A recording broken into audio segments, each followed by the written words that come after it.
Hello, everyone, and welcome to episode 8 in season 5 of our On Mute Now podcast. I'm Angela Ifalaja, your host for today, and with me is Natasha Latcham, one of our other co-hosts. Hi. Hey, Natasha. Hiya. And today we don't have Raquel and we don't have Yolande, but both are very well. Thank you for joining us. And if you've been on this journey with us throughout this season, thank you, thank you, thank you. If you're new to our podcast, where have you been? Welcome and thank you for joining today. Now, we are the podcast that raises the volume on the whispered conversations in our community. And today we're going to be talking about a topic that is very dear to our heart, which is the contribution and the value that the third sector and the community sector brings to society as a whole. And with us to join in with this conversation today is a very lovely lady by the name of Kate Beggs. Please come on, Kate. Hi. Hi, Kate. Now, Kate is the CEO of the National Lottery Foundation. And so she's here today as our special guest to speak with us. And some of you will know, or you should know, because I think we've been banging on about this for quite a while, that this particular season is funded by the National Lottery. And it comes on the back of our symposium, our Leveling Up symposium that we did in October 2022, which is also funded by the National Lottery. So we thought it would be wonderful to have Kate with us today, and she obliged us. So we're going to have a conversation around, as I say, what value does the third sector bring to our society, and what are the lessons that we can learn from her being at the helm of a pretty major funder that is very important to the work that the third sector does. So again, welcome, Kate. Thank you so much for joining us today. Thank you so much for inviting me. All right. Well, let's kick off by asking you, Kate, to just tell us a little bit about yourself and the work that you do. Sure. Well, as you said, my name is Kate Beggs. I'm the Northern Ireland Director of the National Lottery Community Fund, which is one of the 12 lottery distributors. So we're the largest of those distributors, and we have the great privilege of being able to put money raised by national lottery players back into communities. So it's philanthropy at its most local and in its most local sense. My background, I've been at the fund for about 5 years, 4.5 years now. Before that, I was a civil servant. I lived and worked abroad for a long time as a civil servant, but I missed my own roots and community and family and wanted to move home to Northern Ireland about 10 years ago. So I came home and I was lucky enough about 5 years ago to take on this role as Northern Ireland Director of the Fund. We're the largest community funder outside government right across the UK. We invest nearly £600 million a year raised by national lottery players into communities. And we are absolutely committed to directly supporting communities. And I'm sure we'll talk a bit more as we go on about our new funding strategy as well, that reaffirms that particular commitment to directly supporting communities. We are an arm's length body of government, so we're not entirely independent, but we're also not government funded. So we do have a level of autonomy. Thank you, Kate, and thank you so much for correcting me in my description of your role. Thank you very much, because it's important that we get that really, really correct. So thank you so much. So just let me throw this out first of all. When you look at the contribution of the community sector to society, if you're looking at it in purely monetary terms, so if you're looking at, for example, the contribution to the GDP as compared to the private sector or the public sector, we know that it's minuscule, right? We know it's a very, very small percentage. But of course, if we were trying to value it in that way, that would be completely the wrong way of looking at it, because we know that there is so much more that this sector brings to everything that happens in society as a whole. So can I just ask you, just from your perspective and from sitting in this role and seeing what happens, you've seen what these organizations do and the work that they're doing, how would you describe the value that organizations like ourselves, voluntary organizations, community organizations bring to society? How do we even begin to describe that? Can you just tell us what your experience of that is? Yeah, sure. It's a huge question, and I think the value is, it's almost hard to put a clear definition on it in those terms. But I think when I look at it from the point of view of leveling up the way that you've been talking about it over the series of the podcasts as well. There's no way that leveling up can happen without the contribution that comes from the community and voluntary sector, and particularly in Northern Ireland. So we've seen during the last few years over the pandemic the way in which community and community sector can bring people together and support people. And I think we see this through our funding operations. So we fund a vast number of organisations through National Lottery funding, and particularly our small grants programme gives us reach into sort of 92% of electoral wards, and large numbers of community organisations and small grassroots community organisations. So we get to see on a daily basis the difference that can make and the contribution that the community sector needs to social cohesion, to building connections, to supporting health outcomes, to enabling people to live better lives and more equal lives, and to create more fairness in society. And at the moment, the community voluntary sector is also picking up, a lot of things that are falling through the cracks, and those cracks, have been getting bigger. There's no doubt over the last while. So really, the contribution is almost immeasurable, but certainly in terms of I mean, there is economic contribution, but particularly to social cohesion and connection, I think it's immeasurable, the value. Yeah, absolutely. I mean, how do you place, what sort of value do you place on somebody who sits with somebody who's lonely, sits with them for a couple of hours and has that conversation? Where do you begin to kind of quantify? So it's those sort of things. I'm giving a bit of a pat to the back for community organization. Amazing. And I just think that, this society, the world that we live in just couldn't go around without the vast number of people who give up their time free of charge, day in, day out. Natasha, I don't know whether you wanted to come in and share your thoughts on. Yes, for sure. And I just wanted to say as well, last year in particular, in Northern Ireland, I was particularly impressed with regards to the small grassroots minority led organizations that were funded by the National Lottery. So yeah, that was very good for me to see. And I just wanted to ask Kate, perhaps, how does the National Lottery incorporate diversity and inclusion, both in the decision making of who gets funding and just deciding like what to fund? Again, this is a big question. And I'm really delighted our new strategy, which is called It Starts with Community, which really embodies our entire ethos as a funder. Also explicitly talks about an equitable approach to tackling inequality. And we have always been a very community-led funder, which in itself is really important when you're looking at accessibility and inclusion. We try to be flexible and fund the things that matter to communities, rather than telling communities what matter with them, or feeling that we're the experts. And as I said, over 90% of our grants are small grants that really allows us to get into grassroots community groups as well. And that gives us a huge amount of insight into what matters to communities, which allows us to think about the pathways then for our larger grant funding, because we also have the immense privilege of being able to fund, over up to 5 years, which is quite which is unique, I think, in the funding context in Northern Ireland, being able to offer multi-year funding in that way. We are really committed to a local approach and a relationship-based approach to grant making as well. And all of this contributes to that kind of equitable distribution that we're talking about. So we want to invest most in the places that need it most, and those that face poverty and discrimination and disadvantage.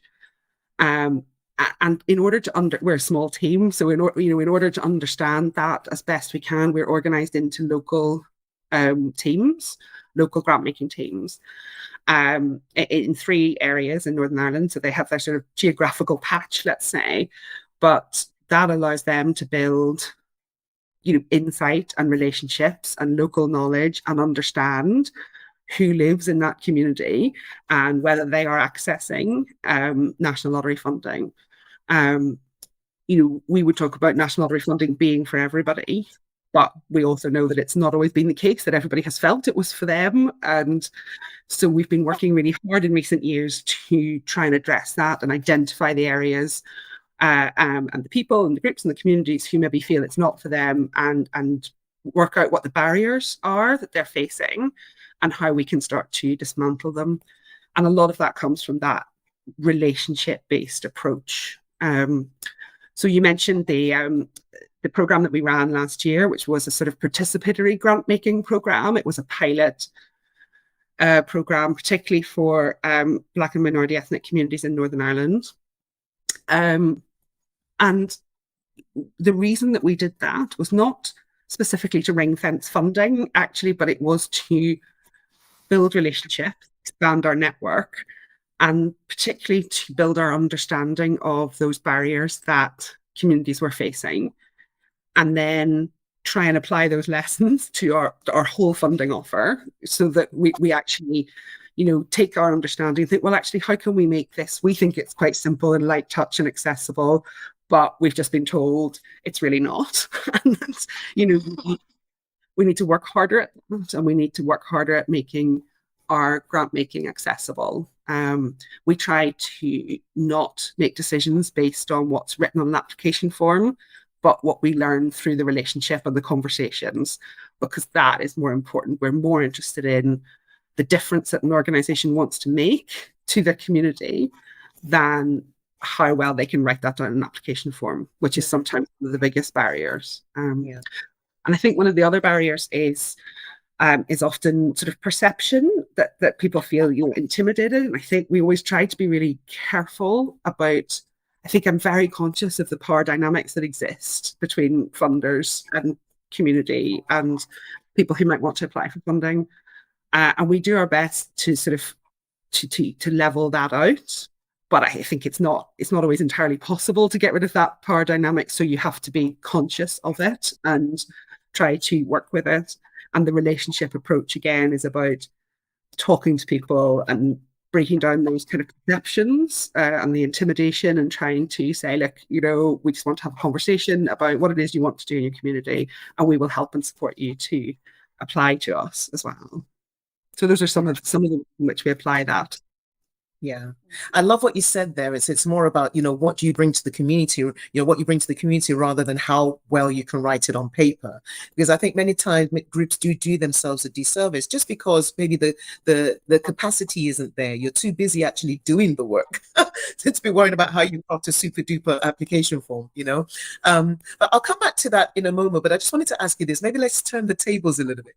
Because one of the things that usually happens when you obviously apply for a grant is that there comes a point where you have to fill in the evaluation report and say, how well did you meet your objectives? What was your level of success? How do you gauge that? So let me ask you, in this new initiative that you had, particularly to engage the ethnic minority community, I know that some of your projects are still ongoing. And you haven't gone to the end of them yet, maybe haven't seen their reports and so on.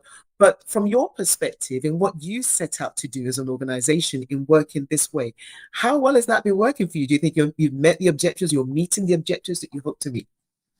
Yeah, I mean, I think there are, as you say, two separate things there. The projects are ongoing, and there will be discussion about the extent to which they have been able to meet their objectives from having accessed that funding.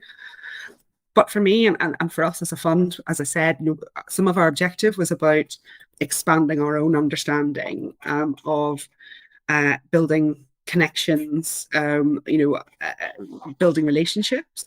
And we have certainly done that. We had a steering group that joined us, number of people from lots of different organizations, lots of different backgrounds, who came together to help us steer that program, who gave us a huge amount of insight. And we produced a sort of learning report about the barriers that people were facing. We'll have been able to share right across the whole fund, UK-wide, as well as for ourselves. But most importantly for me, I suppose, is that we have doubled the number of awards in Awards for All that have been awarded to people from diverse ethnic communities in Northern Ireland in the last year. So for me, that's a signal that we've been successful in bringing more people to our mainstream funding programs, and making awards through that. So for me, that's a really clear measure of success from that program.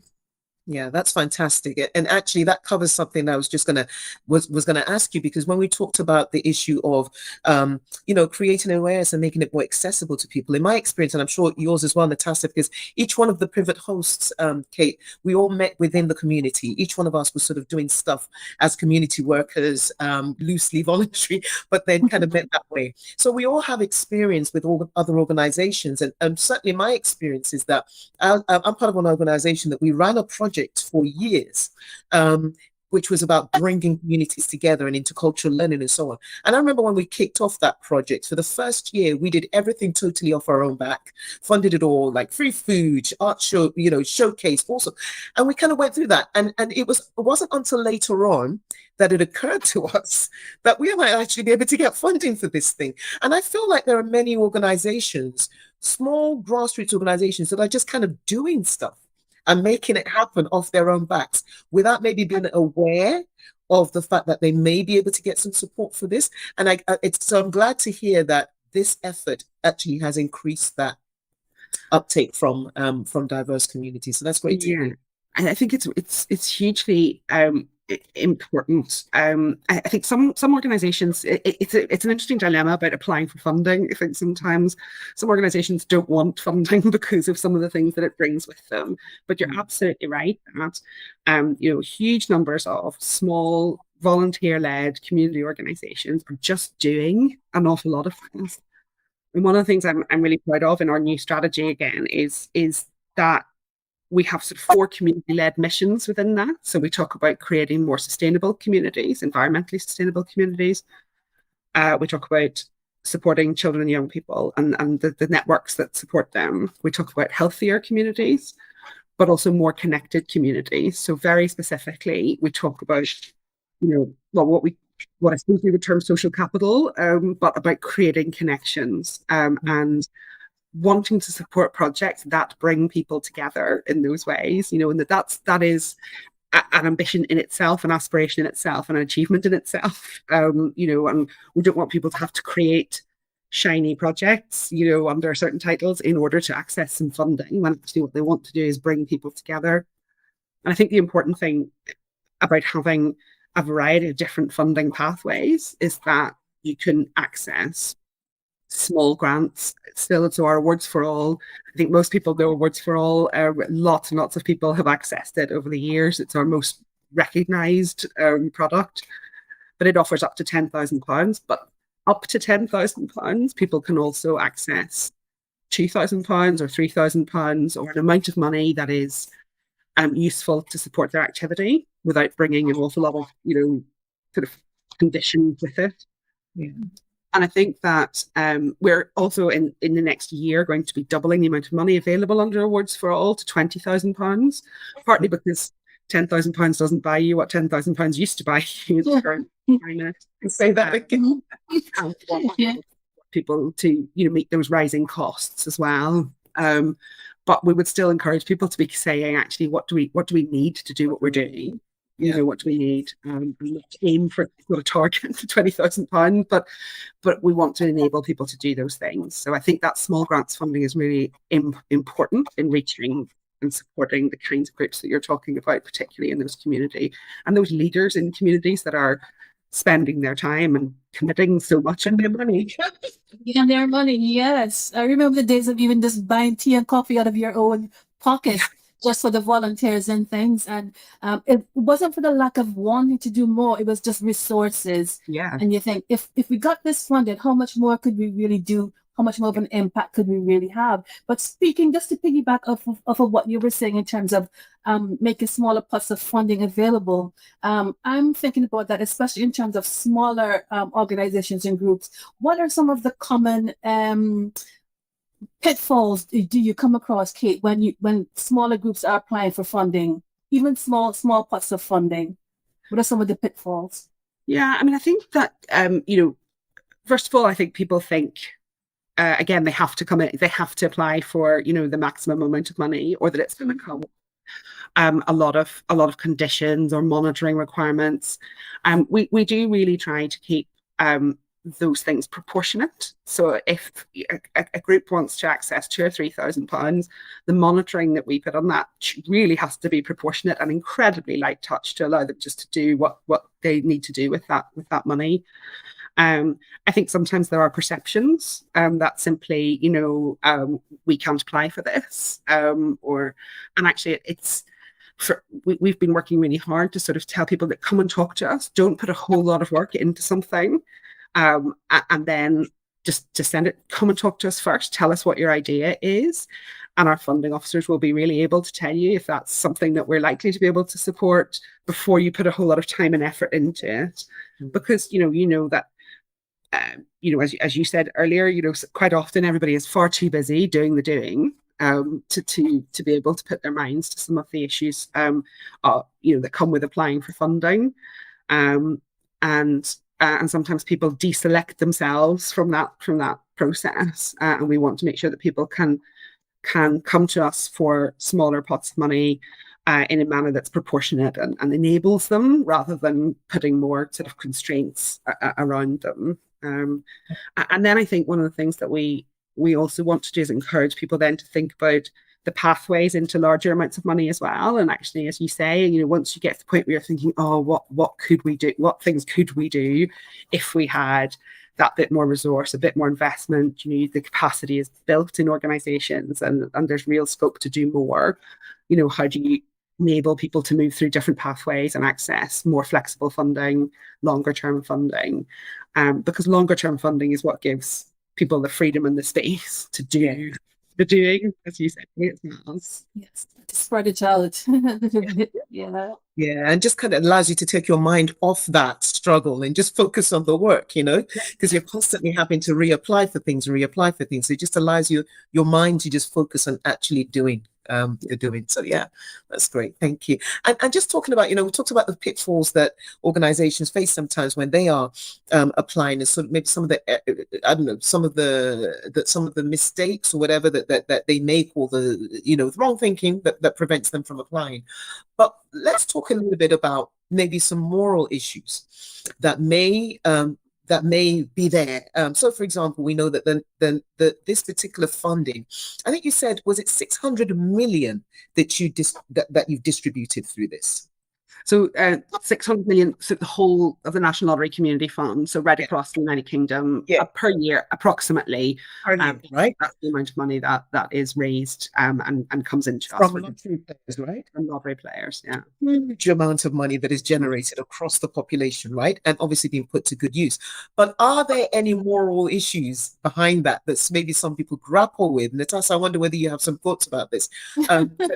Had experienced maybe organizations who struggle with maybe applying for something from this sort of a fund because of that element in there. Yes, I know that there's some probably religious-based organizations who maybe might have a bit of qualms about applying for funding for things like that, even though the work that they want to do, is well-meaning community work, but they might just have a little moral dilemma about, can I really apply for this? I can't really speak to that, but that's just one thing that comes to my mind about, people who might think twice about applying. I guess they'll just have to weigh up the work and, just their personal principles, I would imagine.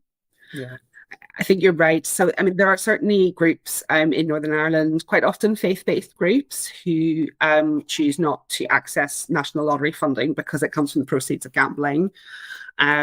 But I think, when I look at the amount of money that's raised every single week through the National Lottery, that it's £30 million a week that's raised through the lottery for good causes. It's an absolutely mind-blowing amount of money. And the fact that money is released back to the distributors to put back into communities, I think, gives me huge comfort in the sense of the use of that money to build and empower communities. And I think that's hugely important. I think the dilemmas that we face in the distribution of the money tend to be around equity and equitable distribution, and how you balance need and sort of geographical spread is one thing, but actually how do you identify the areas and the communities that need it most and need more investment to bring people to level up, as you frankly talk about, in the same way. I think we focus really clearly in our funding on community empowerment. We want things to be led by communities. You want to be able to bring people together, build confidence, allow people to learn new skills, remove those barriers that they're facing in a day-to-day life. And, I think we're incredibly lucky to be able to, for that to be what we do on a daily basis, to try and work out how we can do that to best effect. And that's the dilemma that I have, leading the organisation on a day-to-day basis, is are we doing that as well as we possibly can, and are we doing it as equitably as we possibly can, and returning that money to community in the way that we ought to be. Yeah. Well, listen, wishing you all the best as you continue to grapple with that as you go forward. I will be back again next year. I'm flying. Yeah. Well, listen, Kate, thank you so much. It's been really, really great to hear the work that you're doing, and also just to hear some of the thinking behind it and the heart behind it as well. I think that's really important for particularly small grassroots organizations to hear as well. And just that encouragement that you can do this, you can go forward, and what you're doing is absolutely valuable. So thank you so much for that. Sorry, and the support, the breaking it up into regions and sending people out is so helpful. And then we know firsthand that if we, how the application process goes, and if we want to do a tweak here, we can email someone and say, hey, is this okay? And you guys are really good in getting back to us. So kudos on that as well. This has been great with the national. So thank you. So Kate, thank you so much for joining us today, for everything that you've said. It's been a real encouragement for groups, particularly small groups, to just hear the support that's available, hear that you can pick up the phone and have a conversation before you even go through the application. So I think it's really encouraging. And because we are the podcast that raises the volume on the whispered conversations in our communities, just want to give you an opportunity. Is there anything that you would love to just raise the volume on from your perspective and in your role within the organization? Oh, thank you. Well, it's been lovely. It's been lovely to have the opportunity to talk about all of these issues, which we really, really care about, and we really want people to hear that we are approachable, that we want people to come and talk to us. I think that's one of my biggest messages. But I think the other thing that I think about on a daily basis is connections and collaboration. And I think quite often, we don't. The community voluntary sector as a whole can be guilty sometimes of, kind of having arms around homework, and sort of not sharing or collaborating as much as they could be. And as funders, we don't enable that a lot of the time. And there's something really important about creating connections and enabling collaboration in a way that really helps lift everybody up. And I think we've worked hard to think about that as a funder, with other funders, with government. We have the opportunity to influence what happens, but also to sort of create more connections and be more than a funder. Because of the size that we have, we want to be able to bring people together as much as we can. So for me, I think it's getting people to talk more and think more about connection and collaboration in everything that we do, to try and help everybody continue learning from each other. I think that's the other thing that we spend a lot of time thinking about at the moment. Okay, so thank you so much, Kate. That's been amazing. And Natasha, let me give you opportunities to do your thing as we close. Thank you very much, Kate, for joining us today, and to the National Lottery Fund. Thank you so much for your support. And for everyone who's listening or watching us, please get in contact with us on our social media platforms. You can find us at Unmute Now 1 on Twitter, at Unmute Now Podcast on YouTube, Unmute Now on Facebook and Instagram, and of course, anywhere you listen to find podcasts, iTunes, Google Podcasts, Anchor, everywhere fine podcasts are played. Tune in, like, comment, support, and subscribe. Thank you. Thanks for listening. All right, thank take you care. once again, Megs, and thank you to the National Lottery. Take care. Till the next time. Bye. Bye.